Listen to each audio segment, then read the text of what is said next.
नमस्कार. माझे नाव योगिता देविदास बोरसे. डॉक्टर बाबासाहेब आंबेडकर मराठवाडा विद्यापीठ, Chhatrapati Sambhajinagar pre PhD coursework अंतर्गत सेमिनारचे सादरीकरण करीत आहे. माझे मार्गदर्शक आदरणीय डॉक्टर S. पाठक, सहाय्यक प्राध्यापक शिक्षणशास्त्र विभाग, डॉक्टर बाबासाहेब आंबेडकर मराठवाडा विद्यापीठ, छत्रपती संभाजीनगर. माझा संशोधनाचा विषय आहे नंदुरबार जिल्ह्यातील माध्यमिक शाळेतील आदिवासी समाजाच्या बोलीभाषेचा विद्यार्थ्यांच्या मराठी भाषेच्या अध्ययनावरील परिणाम कमी करण्यासाठी तयार केलेल्या कृती कार्यक्रमाच्या परिणामकारकतेचा अभ्यास. कोणत्याही देशाची, राज्याची किंवा परिसराची ओळख प्रामुख्याने तिथल्या संस्कृतीवरून होत असते. संस्कृती म्हणजे केवळ राहणीमान नव्हे, तर दैनंदिन जीवनशैलीचा आणि गृहीतकांचा मिलाप म्हणजे संस्कृती होय. त्या दृष्टीने पाहू डोंगरी भागात मुख्यत्वे करून वास्तव्यास असलेल्या आदिवासी समाजाची संस्कृती उर्वरित देशातील संस्कृतीपेक्षा वेगळी वाटते. निसर्गाशी साधर्म्य असलेली जीवनशैली, श्रमसाधना, स्वाभिमान, विखुरलेपण तरीही एकसूत्रता ही त्यांची संस्कृती आहे. सण, उत्सव, परंपरा, कर्मकांड हा संस्कृतीतला एक भाग आहे. ते त्यांच्या जीवनातले सांस्कृतिक अंग म्हणता येतील. या एकूण संस्कृतीसोबत भाषा संस्कृती चालून येते आणि ती तशी अनादी काळापासून चालत आलेली आहे. स्त्रियांविषयीचा आदर, मातृप्रधान संस्कृती हाही आदिवासींच्या संस्कृतीतला भाग आहे. महाराष्ट्रात 47 आदिवासी जमाती आहेत.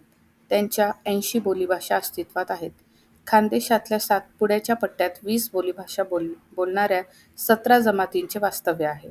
प्रामुख्याने ठाणे, नाशिक, धुळे, नंदुरबार, जळगाव, बुलढाणा, अमरावती, चंद्रपूर, गडचिरोली या जिल्ह्यातील आदिवासी जमातींचे वास्तव्य आहे.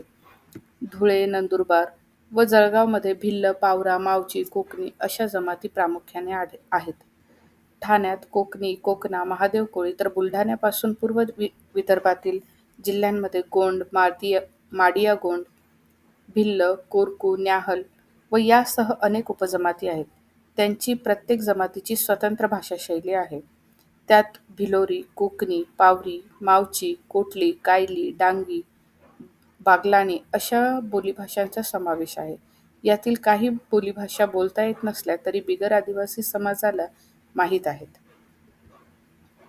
संशोधन समस्येची गरज.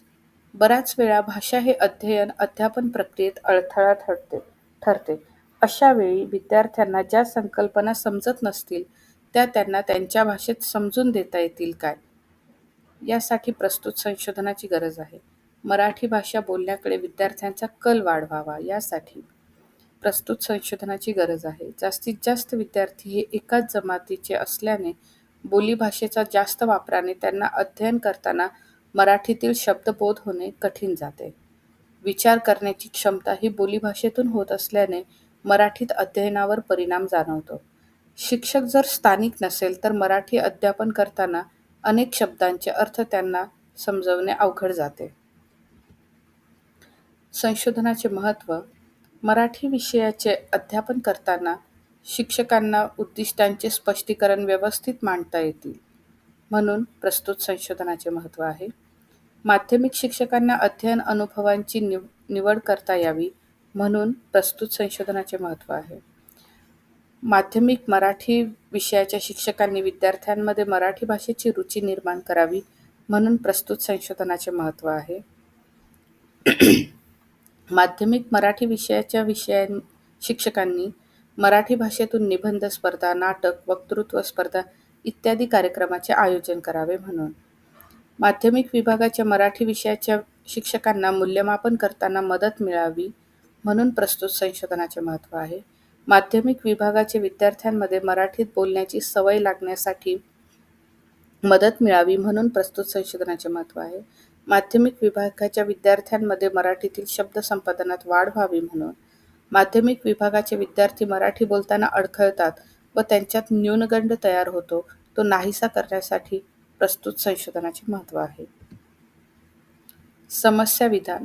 नंदुरबार जिल्ह्यातील माध्यमिक शाळेतील आदिवासी समाजाच्या बोलीभाषेचा विद्यार्थ्यांच्या मराठी भाषेच्या अध्ययनावरील परिणाम कमी करण्यासाठी तयार केलेल्या कृती कार्यक्रमाच्या परिणामकारकतेचा अभ्यास. समस्या विधानातील महत्त्वाच्या शब्दांच्या कार्यात्मक व्याख्या पाहूया. नंदुरबार जिल्हा महाराष्ट्र राज्याच्या वायव्य दिशेला वसलेला 21 ते 22.3 उत्तर अक्षांश व 73.10 ते 74.32 पूर्ण रेखांश या दरम्यान पसरलेला, दिनांक 1 जुलै 1998 धुळे जिल्ह्याचे विभाजन होऊन निर्माण झालेला स्वतंत्र जिल्हा. माध्यमिक स्तरावरील विद्यार्थी. इयत्ता 9वी व 10वीला शिक्षण घेणारे विद्यार्थी प्रस्तुत संशोधनात माध्यमिक स्तरावरील विद्यार्थी म्हणून संबोधले आहेत. आदिवासी.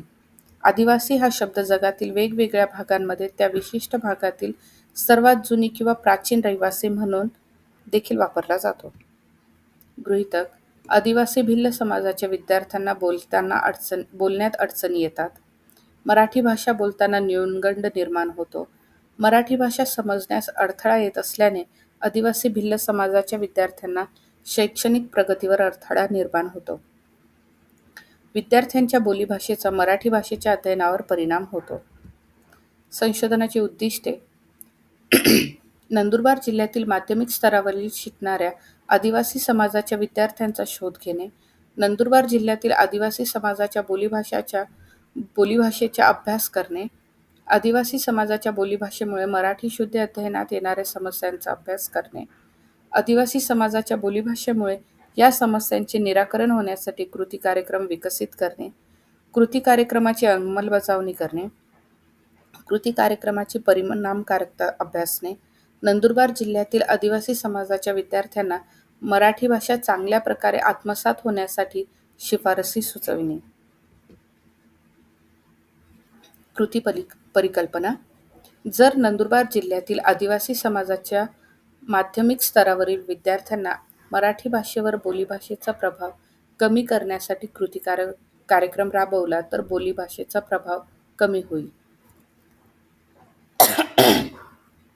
संशोधन परिकल्पना. 1. माध्यमिक शाळेतील आदिवासी समाजाच्या विद्यार्थ्यांच्या भिलाऊ बोलीभाषेचा मराठी भाषेच्या अध्ययनावरील परिणाम कमी करण्यासाठी तयार केलेला कृती कार्यक्रम परिणामकारक आहे. 2. माध्यमिक शाळेतील आदिवासी समाजाच्या विद्यार्थ्यांच्या भिलाऊ बोलीभाषेचा मराठी भाषेच्या अध्ययनावरील परिणाम कमी करण्यासाठी तयार केलेल्या कृती कार्यक्रमाच्या परिणामकारकतेत मुले व मुली यांच्यात फरक आहे. 3. मराठी शाळेतील आदिवासी समाजाच्या विद्यार्थ्यांच्या अहिराणी बोलीभाषेचा मराठी भाषेच्या अध्ययनावरील परिणाम कमी करण्यासाठी तयार केलेल्या कृती कार्यक्रम परिणामकारक आहे. 4. माध्यमिक शाळेतील आदिवासी समाजाच्या विद्यार्थ्यांच्या अहिराणी बोलीभाषेचा मराठी भाषेच्या अध्ययनावरील परिणाम कमी करण्यासाठी तयार केलेल्या कृती कार्यक्रमाच्या परिणामकारकतेत मुले व मुली यांच्यात फरक आहे. 5. माध्यमिक शाळेतील आदिवासी समाजाच्या विद्यार्थ्यांच्या कोकणी बोलीभाषेचा मराठी भाषेच्या अध्ययनावरील परिणाम कमी करण्यासाठी तयार केलेला कृती कार्यक्रम परिणामकारक आहे. 6. माध्यमिक शाळेतील आदिवासी समाजाच्या विद्यार्थ्यांच्या कोकणी बोलीभाषेचा मराठी भाषेच्या अध्ययनावरील परिणाम कमी करण्यासाठी तयार केलेल्या कृती कार्यक्रमाच्या परिणामकारकतेत मुले व मुली यांच्यात फरक आहे. शून्य परिकल्पना. 1. माध्यमिक शाळेतील आदिवासी समाजाच्या विद्यार्थ्यांच्या भिलाऊ बोलीभाषेचा मराठी भाषेच्या अध्ययनावरील परिणाम कमी करण्यासाठी तयार केलेला कृती कार्यक्रम राबवून अथवा न राबविता झालेल्या अध्ययनात सार्थकतापूर्ण फरक नाही. माध्यमिक शाळेतील आदिवासी समाजाच्या विद्यार्थ्यांच्या भिलाऊ बोलीभाषेचा मराठी भाषेच्या अध्ययनावरील परिणाम कमी करण्यासाठी तयार केलेला कृती कार्यक्रम राबवून अध्ययनात मुले व मुलींबाबत सार्थकतापूर्ण फरक नाही. मराठी शाळेतील आदिवासी समाजाच्या विद्यार्थ्यांच्या अहिराणी बोलीभाषेचा मराठी भाषेच्या अध्ययनावरील परिणाम कमी करण्यासाठी तयार केलेला कृती कार्यक्रम राबवून अथवा न राबविता झालेल्या अध्ययनात सार्थकतापूर्ण फरक नाही. माध्यमिक शाळेतील आदिवासी समाजाच्या विद्यार्थ्यांच्या अहिराणी बोलीभाषेचा मराठी भाषेच्या अध्ययनावरील परिणाम कमी करण्यासाठी तयार केलेला कृती कार्यक्रम राबवून अध्ययनात मुले व मुली यांच्यातील सार्थकतापूर्ण फरक नाही. माध्यमिक शाळेतील आदिवासी समाजाच्या विद्यार्थ्यांच्या कोकणी भाषेचा मराठी भाषेच्या अध्ययनावरील परिणाम कमी करण्यासाठी तयार केलेला कृती कार्यक्रम राबवून अथवा न राबविता झालेल्या अध्ययनात सार्थकतापूर्ण फरक नाही. माध्यमिक शाळेतील आदिवासी समाजाच्या विद्यार्थ्यांच्या कोकणी बोलीभाषेचा मराठी भाषेच्या अध्ययनावरील परिणाम कमी करण्यासाठी तयार केलेल्या कृती कार्यक्रमाच्या परिणामकारकतेत मुले व मुली यांच्यात सार्थकतापूर्ण फरक नाही. संशोधन पद्धती. प्रस्तुत संशोधन हे भविष्यकाळाशी संबंधित आहे. सदर संशोधनात संशोधकाला भविष्यकालीन स्थितीचा अभ्यास करायचा असल्याने प्रायोगिक पद्धतीचा वापर केला जाईल. संशोधन साधने. प्रस्तुत संशोधनासाठी पूर्वचाचणी, निरीक्षण तंत्रातील पडताळा सूची, स्वनिर्मित उपक्रम आणि उत्तर चाचणी याचा वापर केला जाईल. सांख्यिकीय परिणाम. प्रस्तुत संशोधनात चाचणीतून प्राप्त गुणांवर प्रक्रिया करण्यासाठी मध्यमान, प्रमाण विचलन, टी-टेस्ट या सांख्यिकीय परिणामाचा वापर केला जाईल. या संशोधनासाठी भारतातील रिव्ह्यू घेतलेले आहेत. त्यात भारतातील गतसंशोधन 36, राष्ट्रीय गतसंशोधन 6, संबंधित साहित्याचा आढावा 14 व गुगल लिंक्स 4 एकूण 60 रिव्ह्यूज घेतलेले आहेत. संशोधनाची कार्यपद्धती. पहिला टप्पा. नंदुरबार जिल्ह्यातील माध्यमिक स्तरावरील आदिवासी विद्यार्थ्यांचा समावेश करण्यात आला आहे. दुसऱ्या टप्प्यात निरीक्षण, विद्यार्थ्यांची पूर्वचाचणी. तिसऱ्या टप्प्यात कृती कार्यक्रम व निर्मिती. चौथ्या टप्प्यात अंमलबजावणी. पाचवा टप्पा निरीक्षण व उत्तर चाचणी व 6व्या टप्प्यात परिणामकारकता तपासणी. धन्यवाद.